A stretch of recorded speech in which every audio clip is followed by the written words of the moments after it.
รักตื่นได้แล้วค่ะที่ฮักสายตื่นแล้วค่ะที่รักตื่นได้ต้องตื่นแล้วที่ฮักได้แล้วนะโอเคตื่นโอเคตื่นขึ้นมาลุกแล้วเดี๋ยวกินลูกแล้ว เจนเจนเจนอยู่ใสเมื่อคืนจะหนักไปหน่อยโอ้ยเมื่อคืนเมาหลายมาหน่อยนึงสัตว์ อ้าวแล้วสบายดีน้องวันนี้ก็มาพบกับ LGG ลาวเกมเมอร์ก่อนเนาะที่ไหนวะกับการเล่นเกมโฮมสวีทโฮมเนาะหลังจากที่เล่นมาโดนมาวันนี้กลับมาเล่นใหม่ มาขึ้นฮอตฟีเบลเนาะมืดดีแถวะขึ้นฮอตฟีเบลอ๋อโอเคตัวนี้แท็บกล้องโอเคไปบริลินโดนแล้วอ๋อตัวนี้คือว่าบริสำรวจอย่างต้องไปเนาะมันจะมีกด F เปิดไฟฉายE เปิดประตูโอเคลืมไปเลยบริลินหลายปีเลยเว้ยอ๋อที่เก็บเครื่อง F เปิดเห็นบอก F ต่อโอเคเปิดไฟฉายมาพีเบลเนาะเกมพีของไทย บริลินโดนไอขี้ฝุ่นเงิน2 สั้นยังบุทันเจอผีเธอเนาะอยู่เขตนี้เนาะเดี๋ยวจะเริ่มอยู่ทางหน้าจึงค่อยจะเจอผีดึบนี่ก็ย่างไปก่อนเสียงพระสวดมาแล้วพระสวดจะอยู่ห้องนี้เปิดออกไปบ่ได้เถอะเปิดประตูเสียงพระสวดดูปิดโอเคไปกระจายอยู่นี่ซูมตัวเด็กที่ออกคิวบ่อ่านเนื้อเรื่องก็ได้ละติบอก กาวแท็บคำอธิบายนักศึกษาสาวมหาวิทยาลัยดังไฮโตสาวมหาวิทยาลัยชื่อดังในกรุงเทพไฮโตยังบ่มีห้องหอยเจอครั้งสุดท้ายเห็นว่าเจ็บท้องแล้วก็ขอกลับบ้านกระทันหันโอเคผู้สาวเจ็บท้องเนาะอีเบลใส่กระแจโอเคเปิดแอดดึบไปต่อยังบ่ทันเจอผีเธอเนาะในเคสนี้เนาะ ดึบดีเอ้ยมาแล้วทานเนี่ย กดชิปแลนด์ไปแลนด์จ้าแลนด์น้ำผีบ้าเหรอตี้เปิดประตูนี้เขาได้ปะจ้ามันให้แลนด์น้ำผี เอาถังนี่ฟาดหัวมันไม่ยอมวะ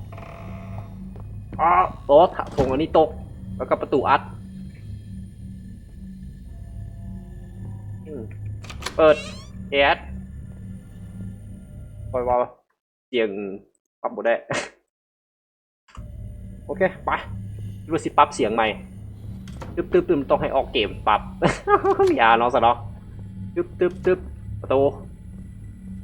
เปิดแอดเอาไปใส่แล้ววะน้ำพีเนาะเล่นน้ำพีไปใส่ระบูฮู้ดึบเปิดแอดเลือดพีเป็นเมน ตอนเล่นฮอตวินไปโคตรตกใจเลยเว้ยแล้วพีก็มาไล่เฮาปล่อยตีนพีบูใส่แพมเพิร์ด พีเป็นเมน ไปเปิดแอดดึบ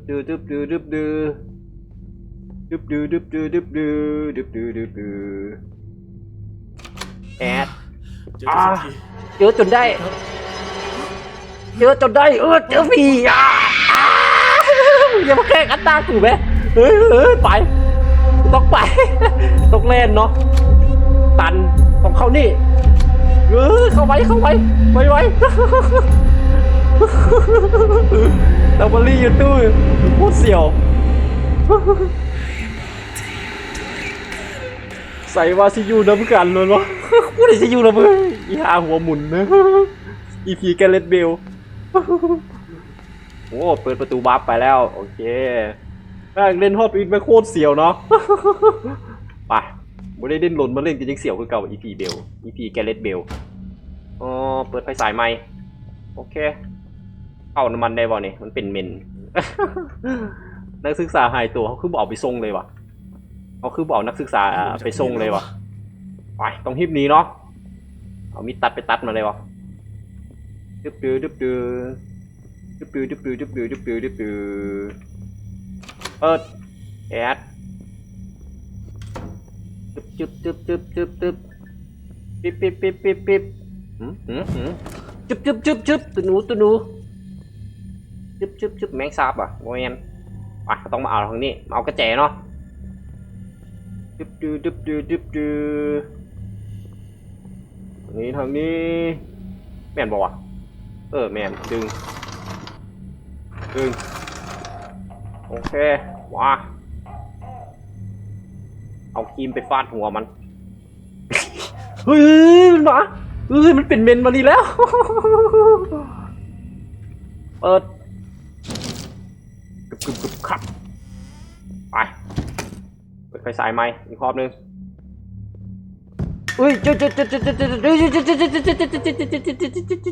ผ่านนางกวักเขาผ่านนางกวักมาไล่ผีโอ้เขาผ่านนางกวักมาไล่ผีเนาะเปิดแค่มีตู้ไฮเล่อุ้ยโอ้มึงนี่แถวนี้คือว่าเดือดแต่แถวนี้คือว่า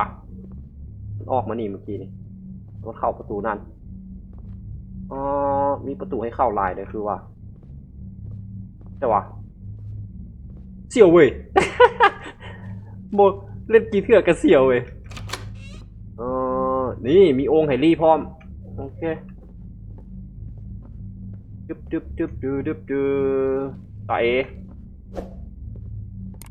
ตาเบิ่งกีเถื่อกับเสี่ยวเนาะเกมนี้เนาะจึ๊บตีนกีเถื่อกับเสี่ยวเฮ้ยหักแตกหักอยู่ห้องนั้นถูกต้องแล้วเอาส่วนเราจะต้องไปทางนี้โอเค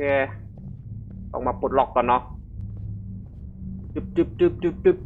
บึ้งลิ้นดนคือว่าซิบูจือก็ยังจืออยู่หน่อยหนึ่งต้องซอกอย่างมาทำลายโอเคลองแนวมางัดมันบ่เห็นเฮาติบอกโอเคมันออกเบื้องซ้าย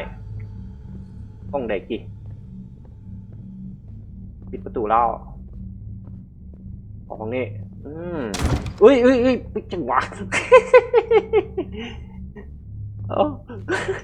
ไม่คลิกที่เสียวยังนี่มีตัวหนังสือแอบโอเควิธีการเสกตะปูเข้าท้องคนเนาะเวลาเขาสั่งผู้แล้วก็เสกเข้าไปได้ให้ไปอยู่ในท้องจนเสียชีวิตได้เป็นวิสาที่ว่าสืบทอดกันมาดนจะได้เจออยู่ทับอิดก็คือต้องเอาวิธีการเฮ็ดก็คือต้องเอาสิ้นส่วนห่างกายของเป้าหมายเส้นผมเล็บมือหรือว่าผมไปใส่ในตุ๊กตาที่ปั้นจากดินในปราสาทเนาะพันหุ่นด้วยสายสิญจน์ที่ว่าใส่อยู่ในตาสังศพห้ามเป็นสายสิญจน์งานมงคลเด็ดขาดแล้วแทงตะปูลงไปตะปูที่ใส่จะต้องเป็นตะปูตอกผาโลงของผีตายโหงเท่านั้นเมื่อพิธีกรรมเสร็จสิ้นตะปูจะถูกเสกเข้าไปในท้องของผู้ที่ว่าถูกเฮ็ดหั่นเนาะการประกอบพิธีกรรมต้องเฮ็ดโดยผู้ที่ว่ามีวิชาอาคมเท่านั้นบุคคลทั่วไปเฮ็ดบ่ได้โอเคเอาของไปให้เอาเครื่องไปให้ไซส์ผมเล็บของเซนนี่เนาะเขาไปเฮ็ดเครื่องใส่กันดึบ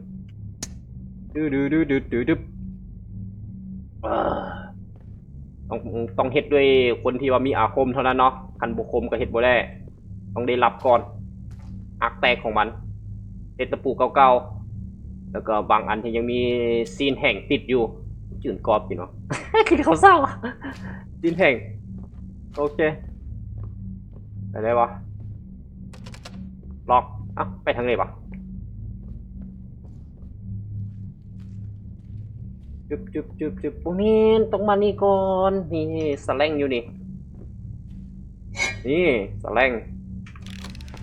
มันมาจึบมันมานี่EP เบลคัตเตอร์ EP คัตเตอร์เบล EP แกเลตเบลเมาข้างแกเลตเบลเมาข้างเนาะ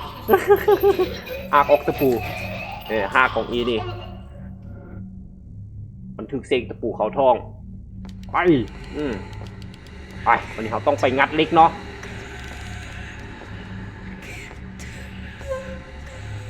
ขึ้นฮอดหลายขึ้นฮอดหลายขึ้นฮอดหลายไปเราต้องกลับออกไปเดี๋ยวโอเคไปแล้วแลนไปงัดเขาน่ะ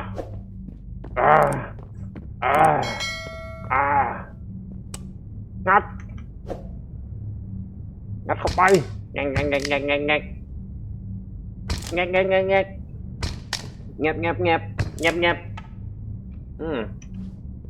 เปิดไฟสายอัตโนมัติบูมีป่ะ บูมีเปิดไฟสายอัตโนมัติป่ะเกณฑ์นี้อันตรายต้องฮีบไปไฟสายคันสมมติมันเอาอีพีเบลมาเล่นไล่หลังก้นเขาไม่คันไล่หลังเขานี่ปึ๊บวางอีเดือกก็ยังตกใจอยู่ไปอุ้ย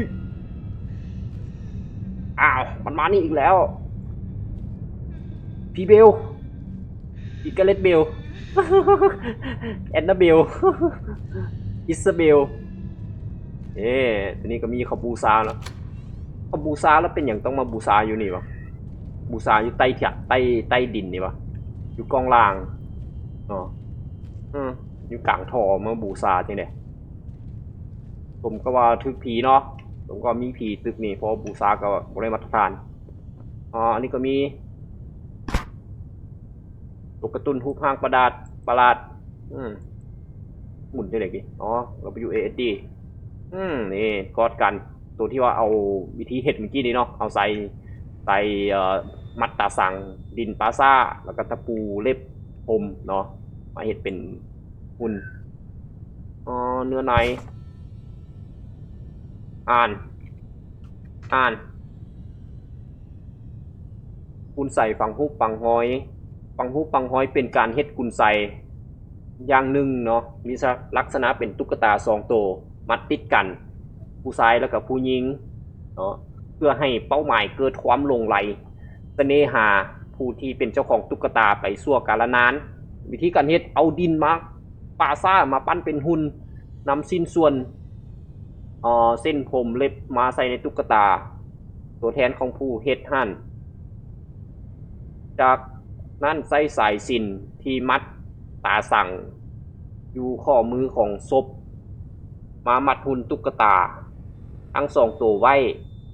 ต้องเป็นผู้ที่มีอาคมเท่านั้นจึงจะเฮ็ดพิธีนี้ได้บุคคลทั่วไปบ่สามารถเฮ็ดได้เมื่อตุ๊กตาผ่านพิธีกรรมแล้วให้นำไปใส่กล้องหมอนของเป้าหมายเพื่อให้กุญไสสำลิดผล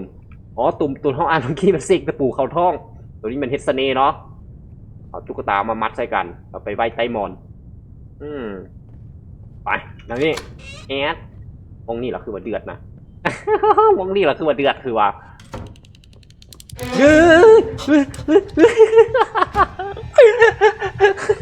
เดือดแต่ก็บอกขึ้นมาซีบาไวป่ะนี่กูชื่ออยู่เดือดอยู่ในตู้แต่กูบอกมึงดอก กูรีอยู่ในตู้แต่กูบอกมึงดอกชื่ออยู่เดือดเนาะเบลเปิดไฟใส่ไหนนี่ได้บ่ได้โอเคไปแล้วมันเปิดไฟใส่ในตู้มันเห็นบ่วะจือบ่วะเอาจือบ่เขาเคยเปิดบ่ไฟใส่ในตู้มันเห็นบ่วะมันเห็นแสงบ่เหยียบเลือดประจำเดือนมันนั่นแหละทางนี้แอดตู้มีตู้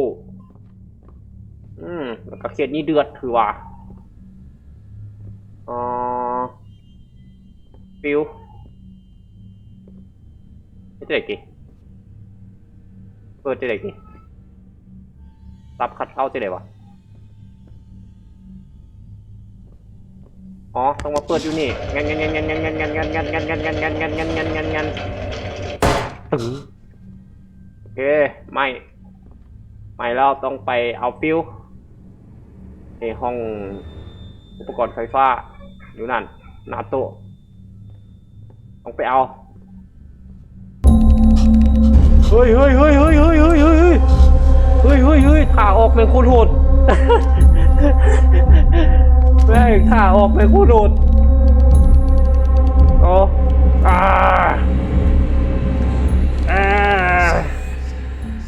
ย่างมานี่ไหม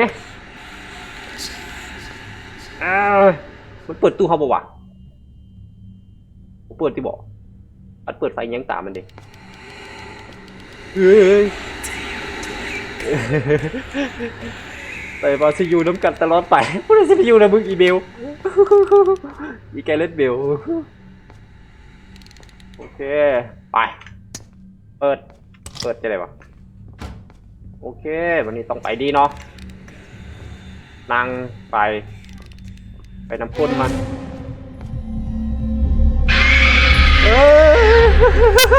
แม่งเอ้ย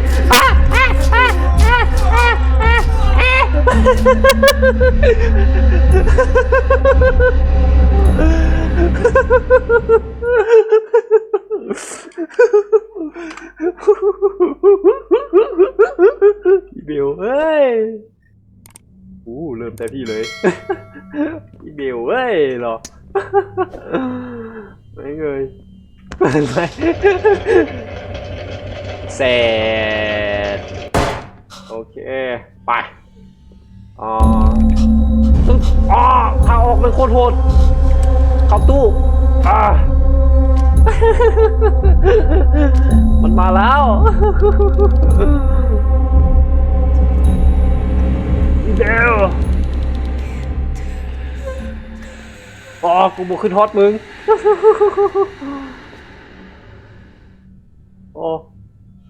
เปิดไฟฉายมันจะเห็นป่าวะลองเปิดเบิ่งดูอุ้ยมันเห็นอีหลีมันเห็นตาแมนใส่เฮาเลยดีแต่เฮาปิดทันคือวันนั่งในตู้ก็ได้แหละนั่งจังไหนวะ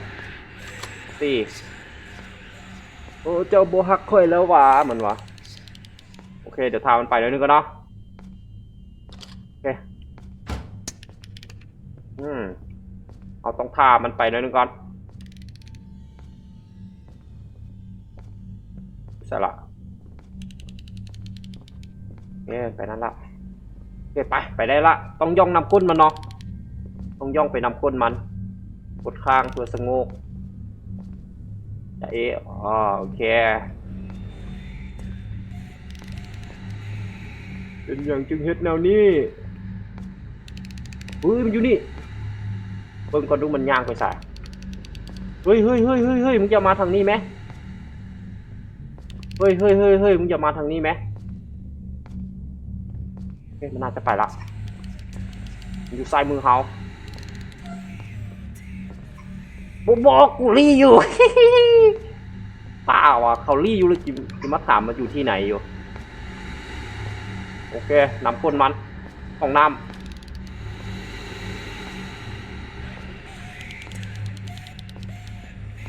เป็นอย่างจึงเฮ็ดแนวนี้ของน้ำมีเมนมันอีกแล้วมันมาหักแตกใส่นี่อีกแล้วมีหนังสืออ่านหนังสือก่อนนักศึกษาหายตัวหรือว่าเป็นย่อนกุญไสเป็นเหตุเนาะทีมสืบสวนต้องตะลึงหลังจากออกพื้นที่เก็บหลักฐานที่ห้องนักศึกษาสาวที่หายตัวไปในวันที่26 กันยาพบวัตถุที่ใช้เฮ็ดพิธีกรรมกุญไสอยู่เต็มห้องจุ๊บตรงนี้เปิดบ่ได้โอเคมันอยู่ด้านหน้าเขาเนาะ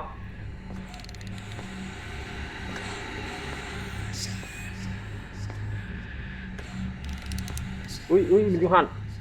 ปิดไฟฉายไปวะมืดด้วยแต่ว่านะนี่เราต้องมาหลังตู้โอเคไฟฉายจึ๊บโอเคออกขวาบ่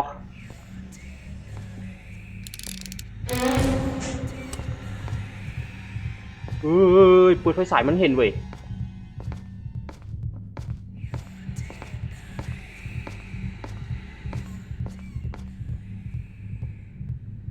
มันเห็นเว้ยปิดไฟฉายไป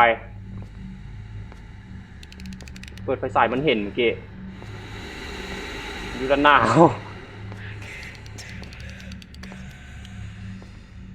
เฮ้ยจึ๊บจึ๊บจึ๊บย่างทางนั้นเฮ้ยมันมาแล้วว้าฟันบุกหักมือมืด แต่เห็นท้องมันพามันย่างกายไปทางนั้นก่อนเดี๋ยวเขาจะต้องไปห้องข้างหน้านี่นะ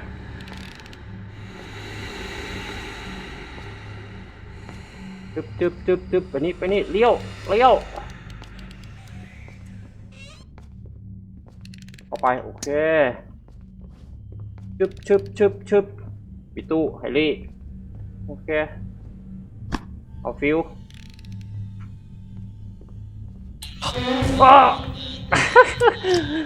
อัดตู้ตู้เปิดเพลงใส่ไปโอ้มูได้ปิดเพลงไปเมื่อกี้นี่มาแล้วเสียงมันมาแล้วความจริงยังมีเวลาอยู่แล้วน่าจะสามารถปิดเพลงได้อยู่เหมือนแทนนะ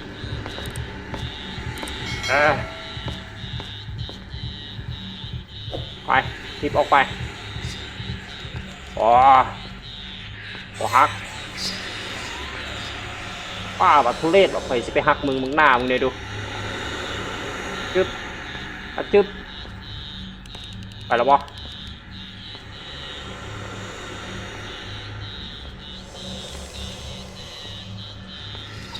โอเค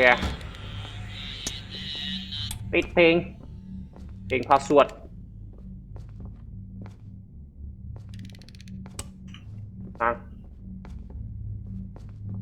เดี๋ยวเข้านี่โอเคออกละแล้วเก่าเนาะไปแล้วเก่าน่าจะได้อยู่แต่ว่าแล้วนี่ขอปิดไฟหน่อยนึงก่อนค่ะเดี๋ยวขวาเดี๋ยวซ้ายมึงไปออกซ้ายโอเค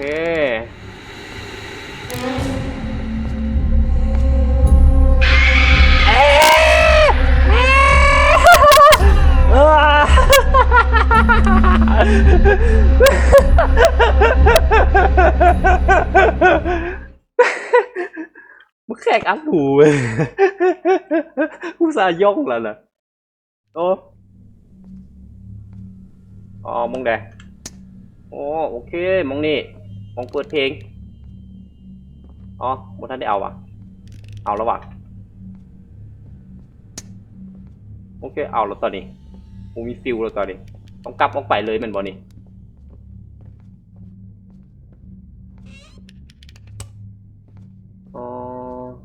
กำลังมา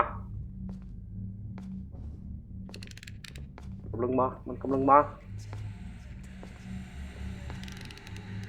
มันออกไปก่อนเนาะอยู่ในห้องคือมันย่างบนลงนั่นวะ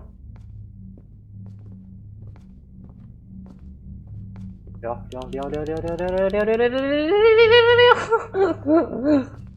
โอเคเดี๋ยวให้มันบนก่อนให้มันย่างออมโตกันเนาะเมื่อกี้เขาออกไปไวโพดมันเลยเห็นที่บอก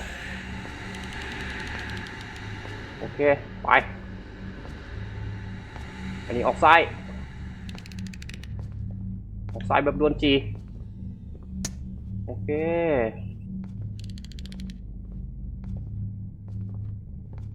มาใส่ละ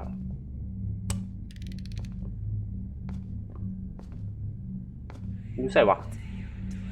นี่มันอยู่นี่มันอยู่นี่สิย่างไปทางไหนโอเคไปทางนั้นเขาไปได้เลยเนาะซะเนาะนี่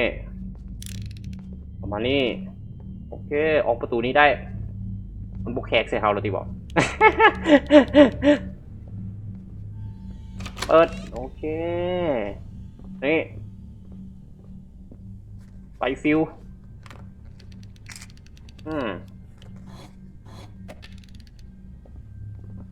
อ๋อเปิดเสียงดังใช่วะ ไปโอเคอัดประตูละมันอยู่ทางขวาเขา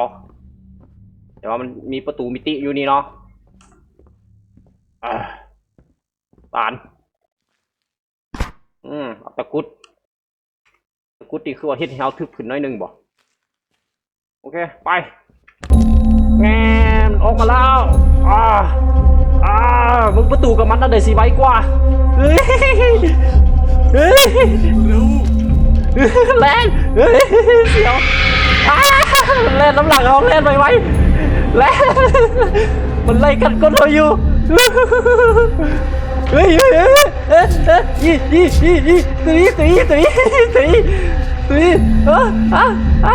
ีโอ้หน้ากูข่าวแล้วยี่ปีแล่นไหมแล่นไวๆไหมเนาะออกอีสีหาวเล่นคำไหนมันก็โคตรเสียวเนาะมีตะกุดยังช่วยได้ฮอบหนึ่งเนาะคันผู้ใส่ตะกุดตายเลยโอ้อีพีห้าอีพีแกเลตเบลมึงเล่นโคตรไวเลยแกเลตเบลเสียงโทรศัพท์มาตุ๊ดตุ๊ดตุ๊ดตุ๊ดตุ๊ดตุ๊ดตุ๊ด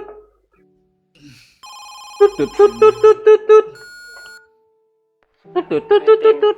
นี่ดิวนะ เอ้ยติวนี่ดิวเด้อเป็นจะได้ เห็นหายหัวไปเลยอ่ะ มึงไปใส่มึง ยังอยู่ดีใช่ไหม แหงๆบ่ ถ้ามึงยังมีชีวิตอยู่อ่ะอย่าลืมโทรกลับหากูด้วยนะเว้ย อันยังบ่ตายแล้วโทรหาแน่สดไปให้โทรกลับได้บ่ โอ้นี่โทรศัพท์ต้องอ่านจดหมายความจริงบ่เราอ่านนี่ก็ได้แล้วติบ่คืนก่อนนี่ฝันแปลกๆเนาะ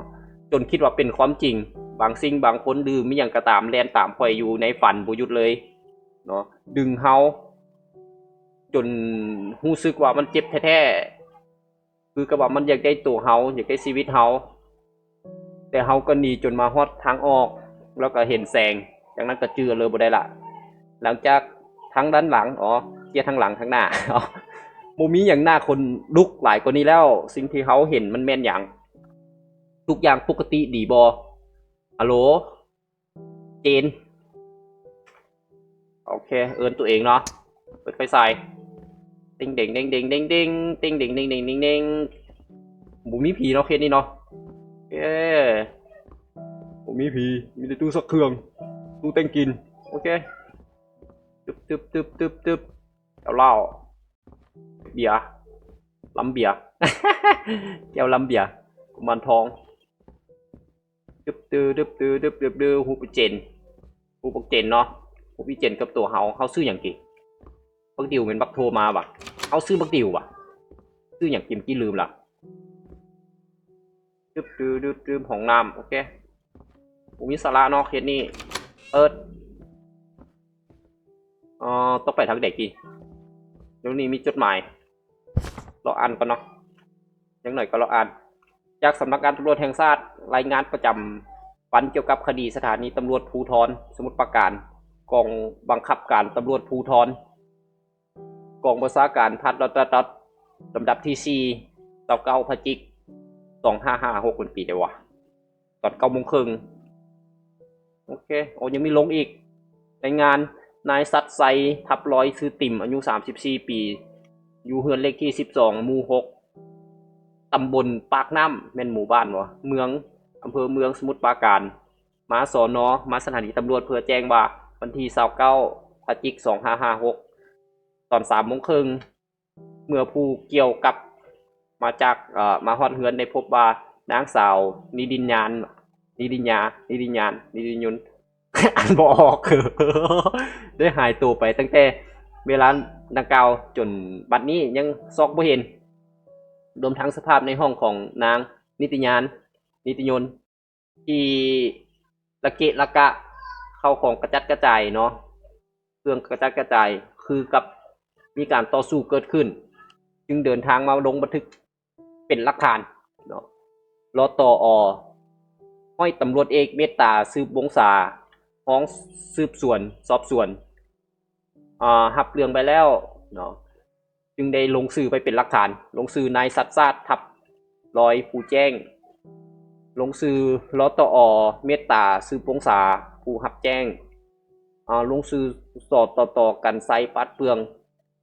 ผู้เขียนบันทึกสำเนาถูกต้องรตอเมตตาสืบสวนรสวภูธร จักไม่ได้ นี่เนาะเมียมันหายโอเคไปยุทธการตามหาเมียคือเก่าดื้อแต่ว่าหมอนี่ตามหาเมียนี่บุคือกับไอ้อีท่านเนาะคันอีท่านตามหาเมียเนี่ยมันแบกปืนไปไล่ยิงเลย โคตรเดือดเลยอีท่านสอกเมีย ไปมันท้องสองตัวบุตีกันวะมีห้องไหนกี่เขาได้ห้องนี้ปะเปิดสละกดตัวนี้ปะโมเมนออกจากไหนวะตัวนี้แอปมีเรื่องอยากเล่ามื้อนี้เป็นมื้อที่มีความสุขที่สุดเลยเพราะว่าในที่สุดเขาสองคนก็มีเฮือนเป็นของตัวเองเนาะอยากจะบอกว่าต้องเป็นบ้านของ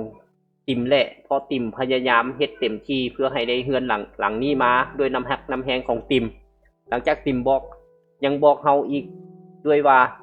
เฮือนหลังนี้เป็นของขวัญวันครบรอบแต่งงาน1 ปีของเฮาทั้ง2 คนเป็นที่ใดหวานบ่ถึงอย่างนั้นก็ต้องขอบใจติมขอบใจหลายๆฮักหลายเช่นกันโอเคพวกหวานสวยเปิดล็อกโอเคต้องไปซกกระแจคือว่าเน่งปิดได้บ่คือว่าปิดไปได้ดึบกระแจอยู่ใส่กี่คือว่านะอยู่หลังหูปอ่ะเน่งถึงตู้ขวดมีมีดเลยนี่กองอ่ะดูเน่งใส่กี่อยู่นี่จดหมาย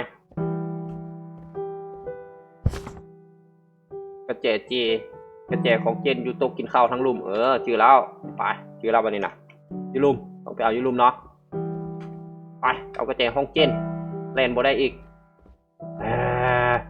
ลืมไปว่ากระแจยูลุม บ่ได้ดิ้นดนเนาะลืมเพลงหายไปแล้วเพลงยังบ่หายอยู่นี่อยู่น้ำกุมารทองนี่ลืมแถวนี้แหละคือว่าไอ้กิ๊กนี่แจเจนแจห้องน้ำกับห้องนอนโอเคไปตามหาเจนท่าแน่ ไป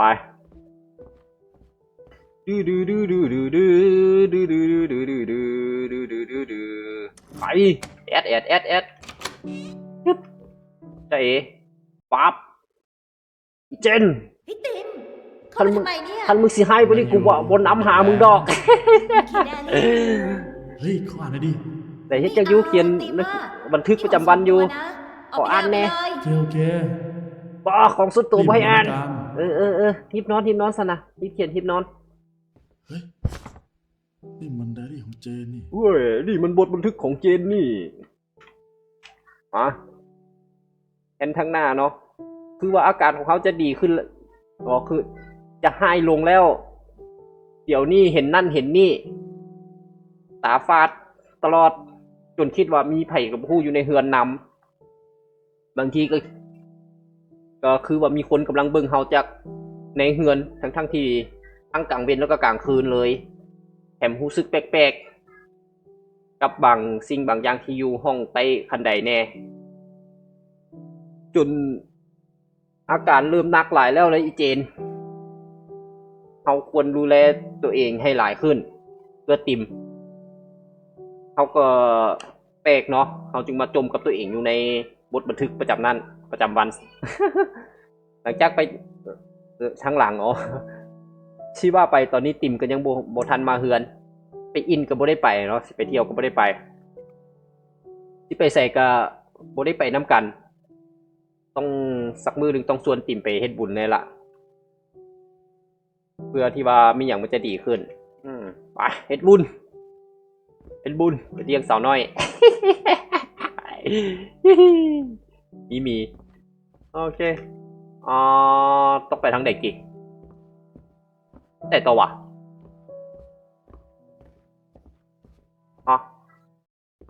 นี่อ๋อนี่ไปทางนี้ลืมไม่รีเลยนี่ไปมันบอกให้ไปห้องนี้เก่าเนาะนี่อ้า ไม่ใช่กูต้องบูลลึงกับจังซี่วะไม่ใช่มันคือบูลลึงกับอันนี้จังเถื่อวะเฮ้ยเข้าดีบ่วะเข้าดีบ่วะไปต้องเข้าเนาะต้องเข้า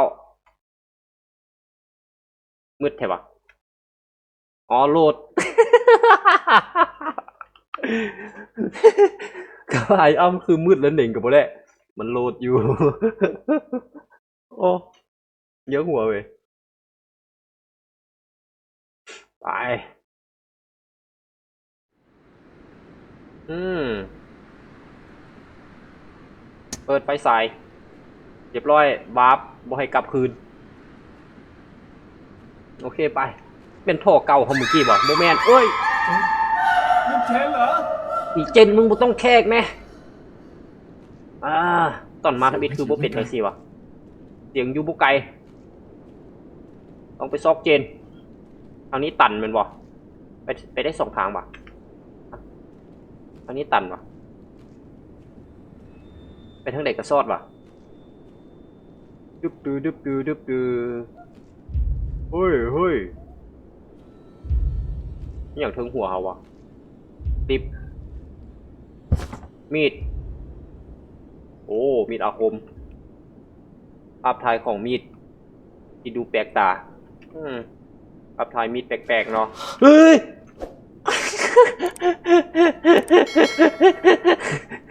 ไอ้อีตัวนี่เนาะอีตัวกันดั้มเนาะแต่ชื่อได้ว่าตัวนี้มันบูเฮ็ดอย่างเฮาตัวนี้นะตัวนี้มันบูเฮ็ดอย่างเฮาเนาะชื่อได้อยู่มันมีแต่มาจัมป์สแกร์เฮาซื่อๆเฮ้ยอย่าย่างแม่อย่าย่างแม่ไปทางนี้อ๋อเอ้ามันเสียงตัวอย่างวะถึงหัวเฮาอ๋อเสียงผีคิดออกแล้ว ผีเสียงผีแมนจึ๊บจื้อออกไปนี่เจออย่างวะอ๋อไปทางนี้ออกมานี่โอเคอุบลามเวตาลเครื่องล้างผีบอกโอ้เอาปืนมานี่ไปบอกกองกับคืนไปเอากองดาบก่อนกองมีดบอกคันได้มีดตอนนี้นี่โกงเลยได้นี่ คันได้มีดตอนนี้นี่โกงเลยเนาะดูนี่เข้าได้บอกว่าคือกุดเคิงอย่างเดียวไปทางนี้ขึ้นออกแล้ว เห็นสภาพเงินแล้วขึ้นออกแล้วว่าแม่นอย่างเอือดนี่เงินหลังนี่บอกเลยว่าโอเคแท้ๆล่ะจังซี่นะก็ดีเฮามั่นใจว่าเฮารับลึกหลายแต่เป็นอย่างคือว่าตื่นมาอยู่เฮือนเก่าแล้วก็มีเงาอยู่ที่เป็นตาย่านอยู่ทางนอกแม่นอย่างว่าเฮาบ่เคยเห็นเงามีอย่างที่มันจะใหญ่ปานนี้มาก่อนแต่ว่าเทื่อนี้เฮาตื่นออกมาจากฝันเองเป็นห้องของเฮามันเป็นเกิดอย่างขึ้นกับเฮาวะนี่กำลังนี่แหละนำหอยมันมาแล้วนี่มาเบิ่งบรรยากาศเนาะซากนี่ก็เสียวอีดีเลยซากนี่นะ ดูเสา แต่มันโมเมนเสาหมากระหอนเนาะมี2เสาใหญ่ๆแต่โมเมนเสาแน่นอน ฮูบโอเคปลั๊กไฟเฮ้ยปลั๊กแล้วนี่เห็นเว้ยเนาะบ่ได้เห็นดนเนาะปลั๊กแล้วนี่เนาะเปิดออกไฟโอเคต้องเข้าประตูนี่ต้องซอกกระแจมาเปิดนี่เนาะนี่รหัสบุจื้อเว้ยไปรหัสมันอยู่ห้องแถวนี้แหละคือว่าห้องใดวะเดี๋ยวเบิ่งเที่ยวละห้องบุจื้อแล้วเว้ยห้องนี้ล็อกห้องนี้สนะแอดดูนี่นับอันนี้สีขาว 2 4 6 8 9 9 3 4โอเคอ๋อมีอย่างอีกบ่เปิดแก๊งซิ่งรูปถ่ายของแก๊งซิ่งอันนี้เป็นรูปอย่างโมงเอาไปขายบ่โมเมนต์เกมเกมโซน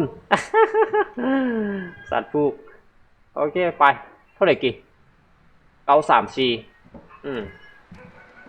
เด้ต้นตาลหายไปแล้วต้นตาลบ่เห็นแล้ว934 934 934 934จุด934เรียบร้อยแอดโอเคไปลงไป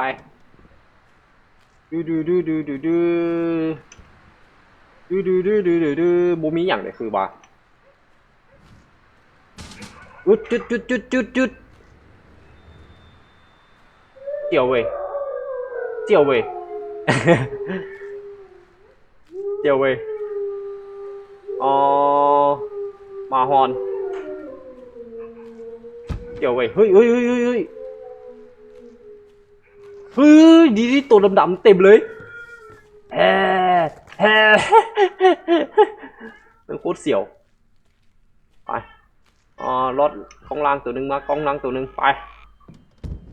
โอเคมาตัวเก่าไปห้องไหนวะสถานีข่าววิทยุกระจายเสียงท้องที่จังหวัดยโสธรยโสธรมันมานี่อีกละ2 ขานี่ยโสธรถึงการวางแผนการจับกลุ่มนักซิ่งรถจักรยานมันบอกว่ามีการวางแผนจับแก๊งซิ่งรถเนาะตอนนั้นทางตำรวจรายงานว่าสามารถจับกลุ่มนักซิ่งได้ไม่น้อยกว่า10 รายนี่จับได้อยู่10 คนแล้วก็มีบางคนหนีได้รวมถึงนายพิชัยมานะไพบูลย์แล้วก็พี่ไซหนีขโมยรถจักรยานยนต์เป็นโจรลักรถแน่แล้วก็เป็นหัวหน้าแก๊งของพวกแข่งต่างๆจะรายงานให้ทราบต่อไปโอเคเราจึงจะแจ้งให้ทราบต่อโอเคไปไล่จับแก๊งค้ายาเนาะโอเคจับแก๊งค้าโอ้ยมึงแก๊งค้ายานี่ก็มีแมนจับพวกรถซิ่งหนีไปได้คนหนึ่งซื้อพีไซโอเคตึงบูษากลางเฮือนเสาตะเคียนทองเฮ้ยเสาตะเคียนทองเอ้าไอ้หมอนั่นเป็นนั่งอยู่เทิงคานหุ่น ไอ้หมอนั่นเป็นนั่งห้อยขาอยู่เทิงคานหุ่นโอเคตัวดำๆนี่แต่มันบูเฮ็ดอย่างเขาเนาะตัวดำเนาะของนี้มีอย่างว่าบูมีอย่างแต่ว่าตัวดำเนี่ยมันบูเฮ็ดอย่างมันมีแต่เล่นหนีเขาโอเคไปต้องขึ้นเทิงเนาะไปหาตัวดำจุ๊บแล้วก็จะมีนี่มีตัวดำมาอยู่นี่กำลังปาร์ตี้กันอยู่นี่โอ้กินอย่างพิซซ่าป่ะกูกินพิซซ่าป่ะ หนังสือพิมพ์อ่านโจรใจบาปทำร้ายทำให้ห่างไกลแล้วก็ปล้นทรัพย์แม่เฒ่าเพื่อนบ้านเล่าว่ามีเสียงดังโวยวายในคืนก่อนเกิดเหตุเนาะวันที่8 มีนาคมที่ผ่านมาภูธรยโสธรได้รับแจ้งจากเพื่อนบ้านว่านางจินดามานะไพบูลย์อายุ60 ปีถูกทำร้ายร่างกายจนสลบอยู่ที่บ้านพักของตัวเองเบื้องต้นเพื่อนบ้านได้นำส่งโรงหมอแล้ว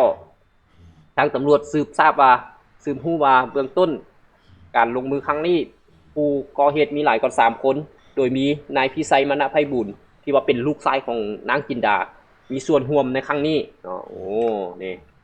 ผู้ที่ว่านีแก๊งรถซิ่งเมื่อกี้เนาะไป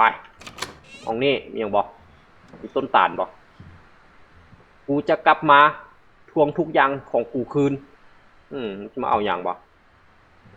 สิมากลับมาเอาอย่างของมึงสิมาเอาอย่างของมึงมันมีอย่างของมึงน่ะ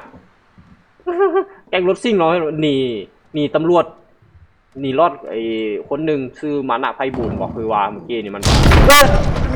โอ้มึงจะมาหาสเต็ปอย่างมึงกูคิดว่าจืดวะกูคิดว่าจืดวะโอ้ตัวอย่างวะโอ้กูมาอีกทีบอก แม่งเอ่ยมุดตื้อๆอ๋อประตูนี้เข้าบ่ได้ประตูนี้เปิดอ๋อนี่แก๊งรถซิ่งมันสิมาเอายางรถมันเนาะยางรถกับท่อมันแก๊งรถซิ่งมันสิมาเอายางรถของมันคืนมันวะไปทางไหนกันทางนี้แอดอ่ะไปทางไหนต่อกี่อ๋อประตูนี้คืนวะแล้วมันจะเปลี่ยนด่านวะล็อกเอ้าเฮ้ยเฮ้ยเฮ้ยเฮ้ยเฮ้ยมึงเอ้ยแตกมึงแม่งเอ้ยโอเคมาเปิดทางให้เขาละไปแม่งประคานต่อหน้าตันนี่อีกระปาดแห้งเนาะกระปาดตายแห้งโอเคไปซอกเมียต่อเฮ้ยมึงจะมาไต่ถึงหัวกูแม่คาอย่างวะโอ้เดี๋ยวหัวไปจุ๊บประตูคัดเครื่องที่เขาเห็นตอนทำอิฐทันวะแอดอ๋อฟังดับเพลิงเอ้ยอย่างวะอัดประตูใส่หน้ากันไปทางไหนเก๋ล็อกอ๋อดึบทั้ง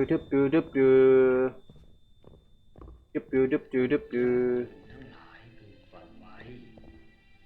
การที่เรากระทำไม่ดีต่อคนอื่น การที่เฮาเฮ็ดบ่ดีต่อคนอื่น ดีก็ตาม ต่อแม่ ต่อเพื่อนฝูงก็ ต่อหมู่ ทำร้ายผู้มีพระคุณก็ตาม ผู้มีพระคุณ แม้กระทั่งลัก หรือว่า เล็กขโมยน้อย รักเครื่อง สร้างความเดือดเนื้อร้อนใจให้ชาวบ้าน สร้างความ พอตายไป เลือดใจผมพอใจให้ชาวบ้านเมื่อตายก็จะไปเป็นสัมภเวสี ตัวทรมาน เป็นตัวดำๆฮะเนาะเอาสัมภเวสีตัวดำๆฮะ แม้ว่าวนเวียนไปตามกรรมที่เคยก่อ นี่เจ็บปวดทรมาน มีสิ้น บ่มีจบบ่มีสิ้น ญาติโยมทั้งหลาย อาจจะเคยได้ยิน เสียงพันเทศเนาะ ร้องยามกลางคืน ทุกคนจะได้ยินเสียงแขก เสียงบิดร้อง เองนั้น เล็กแหลม เพราะว่าปากมันน้อย ก็ไม่ได้ กินก็บ่ได้ ก็ไม่ได้ ดื่มก็บ่ได้ โอยวนเวียน หิวข้าววนเวียนอยู่ทรมานอยู่ ดังนั้นเนี่ย อย่าลิทำบาปทำกรรมกับใคร ดังนั้นอย่าเฮ็ดบาปกับผู้ใด อย่างนั้น ตายไป ก็จะไปวนเวียนอยู่แบบนี้แหละ บ่ซั่นตายไปสิวนเวียนอยู่จังซี่ ดัที่กฎแห่งกรรมนั้นว่าไว้ คือจังกฎแห่งกรรมที่ว่าไว้เฮ็ดดีได้ดี ทำชั่วได้ เฮ็ดซัวได้ซัวโอเค ปิด ไปผ่าเทศเนาะ เฮ็ดดีได้ดี เฮ็ดซัวได้ซัวปุ๊บจ้าเออ๋อด่านนี้คือออกละด่านนี้เป็นสถานีตำรวจเนาะ ไป ขึ้นสันถึงหรือลงหลุมวะว่าลงหลุมก่อนที่บอกต้องตอกทางเอาชีวิตรอดจากสถานีตำรวจแมนมันเงยนี่ตัวผีอะนี่ตัวสัตว์ประเภทสีเนาะนี่เนาะครูบาเปล่าเมื่อกี้นี่พระสวดเปล่าเมื่อกี้นี่มีมันหลอกให้เขามาหาตัวผีซื่อๆมาหาสัมภเวสีซื่อๆไปเป็นเทิงสนะอ๋อตัดแดดมืดดีแถวทางนอกไปแอดนี่สถานีตำรวจเอาลีออนมาคนเดียวจบเลยเนาะเคลียร์สถานีตำรวจเมืองแลกคูนก็เคลียร์มาแล้วอ๋อดูท่านเห็นผีเอาปั้งรับเพลิงนี่ซีดได้บ่วะ เฮ้ยนั่งนี่อย่าเฮ็ดจังสั้นไหมเฮ้ยมันยังวะใจเฮ้ยมันตาเลือกใส่เฮา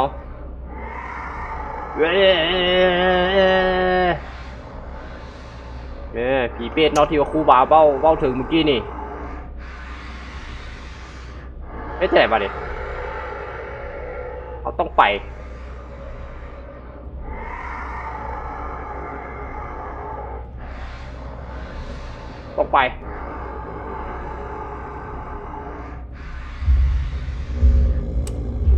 เฮ้ย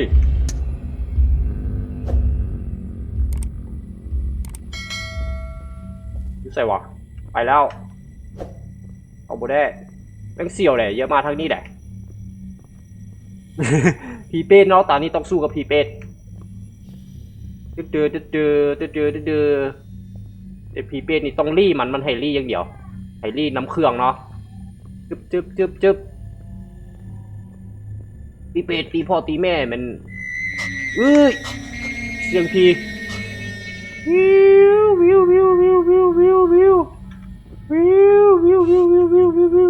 มีขี้บ่วิวสองประตูนี่เลยไปฮอดแสกตันเกมที่ประตูทางเดียวก็ง่ายเนาะ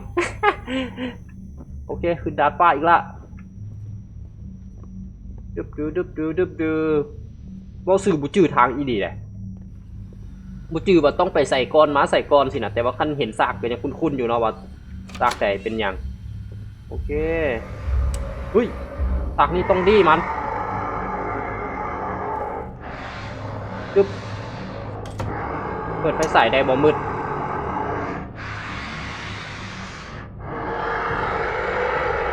นี่ออกมานี่หลังแอร์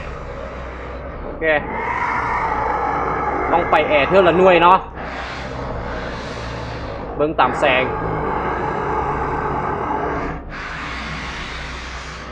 นี่มาแอร์หน่วยนี่กูเห็นเฮาอีหลีนี่แอร์หน่วยนี่วันนี้นะเฮ้ยข่าวยังวะตัวนั้นคืออยู่ดาดฟ้าเด้อ๋อนี่โอเคซอกเขาอยู่ไปมันบ่เห็นแสงไฟสายที่บอกมันส่องมาทางนี้แล้วส่องมาทางนี้ละหันไปทางอื่นไหมไปนี่มานี่ทางนี้มาทางนี้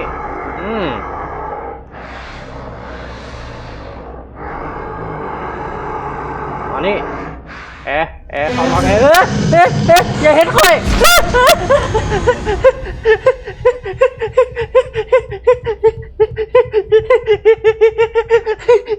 ไม่เงยนิดเดียว จนสิรอดเหรอเราก็พามึงเลยโอ้นี่ใส่วะโอ้ตั้งแต่แทงน้ำพี่ไปเลยวันนี้เตฟไก่ไอ้แท้วะ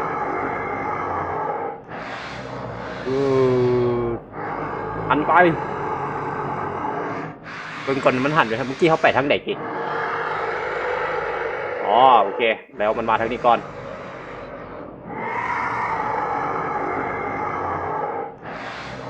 เก็บไป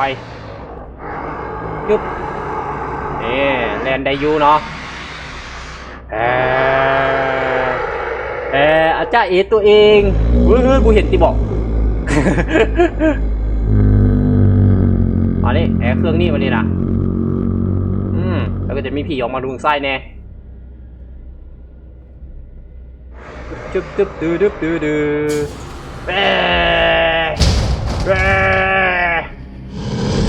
ไป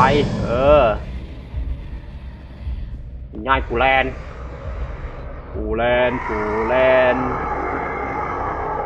ปึ๊บ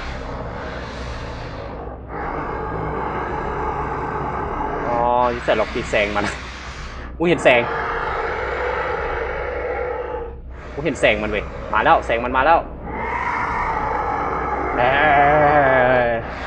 เสียงแม่งก็โคตรดังเว้ยอีเปตตาเลเซอร์เนาะจึ๊บ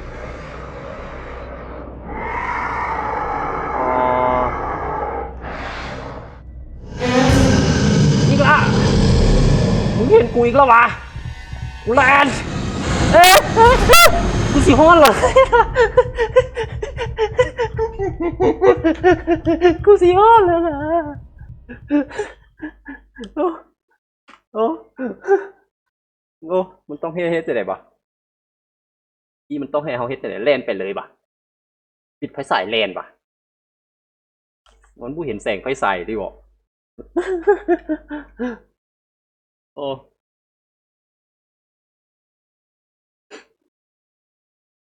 โอ้ยหัวไปตึ๊บอ้าวฮิปเกิดไหมฮิปเกิดโอ้ยหัวไปเริ่มมาไกลๆอีกไป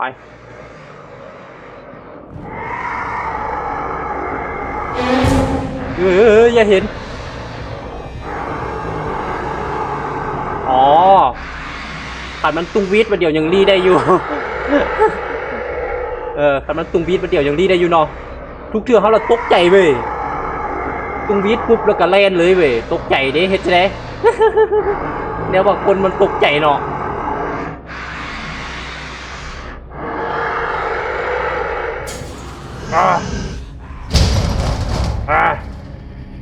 โอเคไป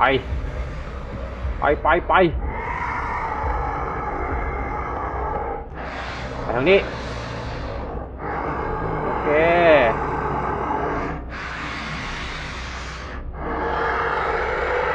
นี่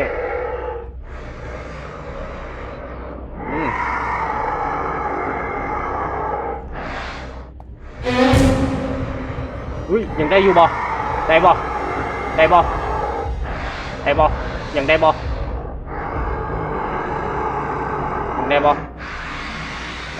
เจ๊ไม่มันดักหน้าเลยเว้ย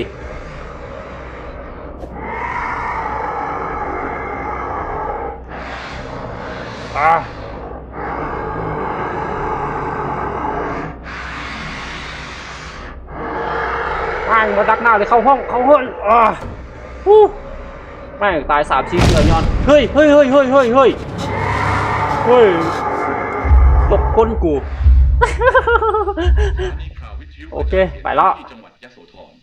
รายงานสถานการณ์ล่าสุดของการจับกุมแก๊งซิ่งรถจักรยานยนต์ที่มีนายพิชัยมานะไพบูลย์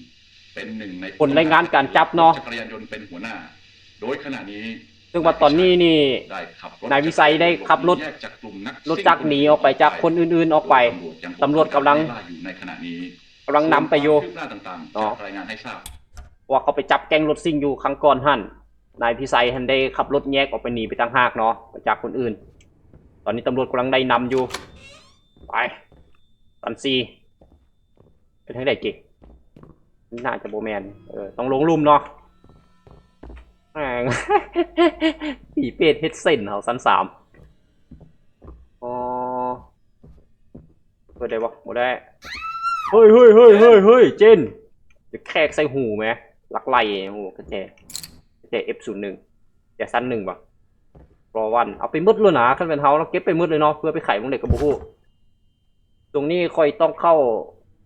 ออกสั้น3ตลอดถ้าบุได้เอากระแจมาคืนให้ห้อยปะไปในตู้เซฟเด้อจากปันซาโอเคเปิดเอาเสียงเจนดังมาจากสั้น3ต้องซอกทางไปโอเคเมื่อกี้เขาเอากระแจอย่างกระแจสั้น1ตัวนี้สั้น3อ๋อต้องลงสั้น1เนาะสั้น2โอเคสั้น2เขาบ่ได้แน่นอนเพราะเขามีกระแจสั้น1กระแจของเขาเป็นกระแจที่ดีที่สุดเพราะมันเป็นกระแจสั้น1อ๋อเงี้ยแงี้ยแต่ว่าเคสนี้บูมีผีเป็ดแล้วคือว่าเฮ้ยบูมีผีเป็ดแต่ไม่ผีสโคกผู้ใดมาขี่อยู่นี่เอาจ้าเอมีผู้ใดมาขี่อยู่แถวนี้วะเอ็ดเอาจ้าเอ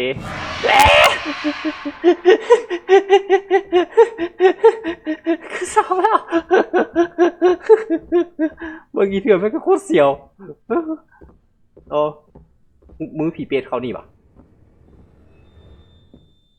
เป็ดมึงเนาะผีเป็ดมึงเอ้ยโอเคมีดอกไฟอยู่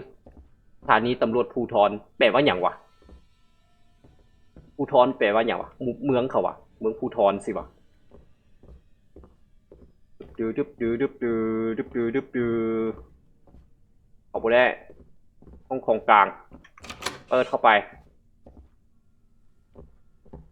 ดึบดึบดึบดึบดึบดึบดึบดึบมาเอาอย่างกี่ เข้ามาซอกอย่างวะซอกกระเจไปเข้าสั้น3เข้ามาซอกกระเจสั้น3เปิดเอ้าบ่ได้เอ้าโมแมนเอามาซอกกระเจสั้น3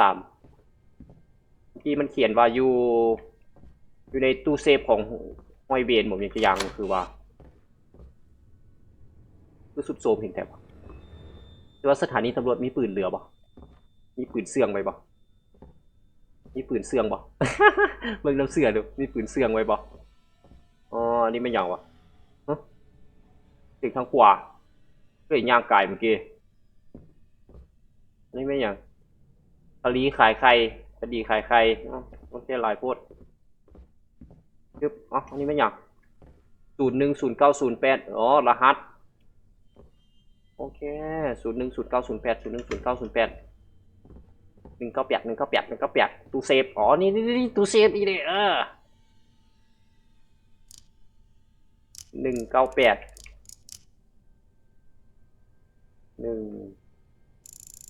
เว้ยจะได้วะจะได้กี่ที่เลือก01อ๋อที่ WS เริ่มใหม่010908โอเคแมน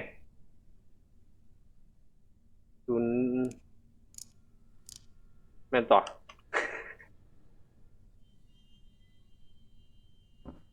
010908แมนละต่อลูกศรขึ้นเทิง010908หุ่นจะได้กี่หรือว่า09กันวะ08 09 01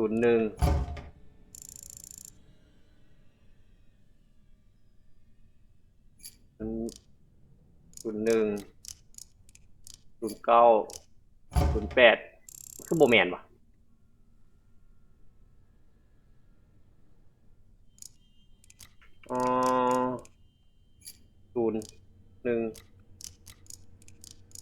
08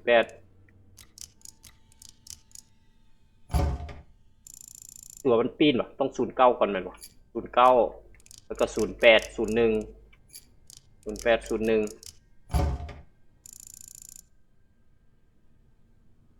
เดี๋ยววะรหัสมันก็แม่นตัวนี้แล้วต่อ10 60 80เฮ้ย 10 60 80ต้องแม่นแล้วแหละ80 60 10เอาแม่นตัวสมมุติว่า80แล้วก็60แล้วก็10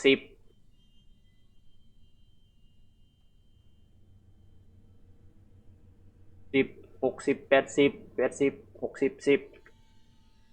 10 60 80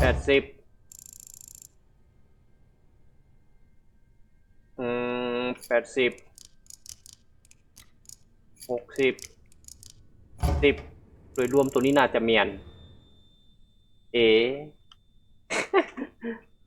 เอาแล้วลุงนี่010908 80 10 60 80กับโบแมนปะ A 10 60 80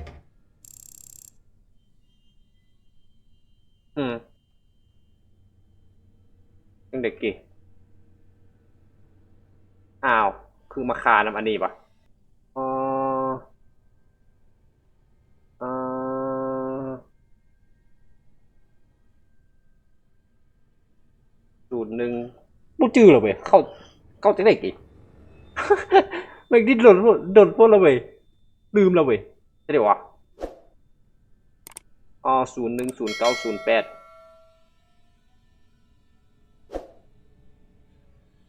อ๋อ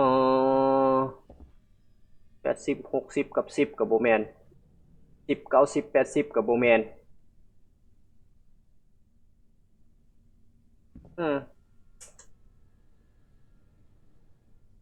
อ๋อมันเป็นอย่างใดเนี่ยบ่โดยรวมมันก็น่าจะปีนหลวงอยู่ที่บ่เอ๊ะ ก็แจอยู่ในนี่นะมันว่านะรหัสหยังวะ80หรือว่ามันบ่แม่น60แต่มันเป็น90สิวะ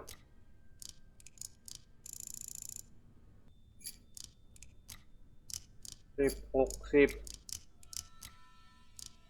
80เฮ้ยเฮ้ยเฮ้ยเฮ้ยเฮ้ยเดี๋ยว แม่งเอ้ย เลาะตอนสนะเอ่อประหยัดไฟวันละนิดช่วยลดวิกฤตพลังงานเอ้ยประหยัดไฟวันละนิดโอเคเดี๋ยวไปล็อกก่อนเนาะจืบลืมเลยเว้ยตอนนั้นทำหมุนจังได๋ปะตัวหนังสือไฟล์ต่างๆเป็นภาษาลาวบ่แม่นภาษาลาวภาษาไทยภาษาลาวมันเกโซน ไม่หยังวะคือหายใจเมื่อยวะไม่หยังวะไขควงเอาไขควงไปงัดตู้เซฟเอาไขควงไปงัดตู้เซฟอ่ะจุบโอ้แมนมันต้องไปไขตู้เซฟอีหลีนี่นะไขตู้เซฟจะได้วะก็เจ๋ไปยัดใส่ตู้เซฟป้าวะก็เจ๋ใส่ตู้เซฟเพื่ออย่างสู นี่นะคำใบ้อย่างนี้นะ01 09 80 60 10กับโบแมน80 60 10มันคือโบแมนวะ80 10 60เป็นไปได้สุดแล้วนี่นะแงกมันคืองานงอกเฮงแท้วะมันคืองานงอกเฮงแท้วะ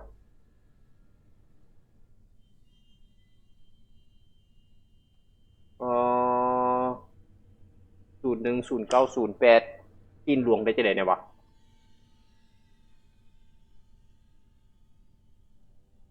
80 60 10นี่เป็นไปได้สุดแล้วนะเนี่ย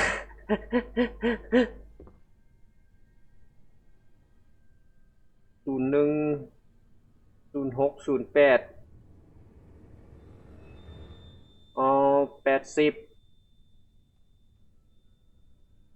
0880 60 10เป็นไปได้ที่สุดแล้วนะมันคือบ่ได้บ่10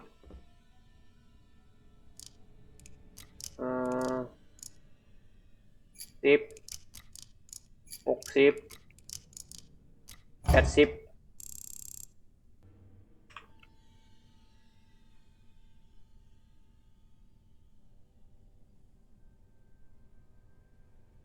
รหัสอย่างวะ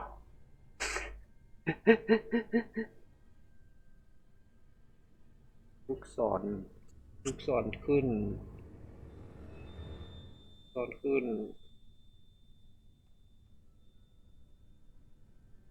รงข้ามวะ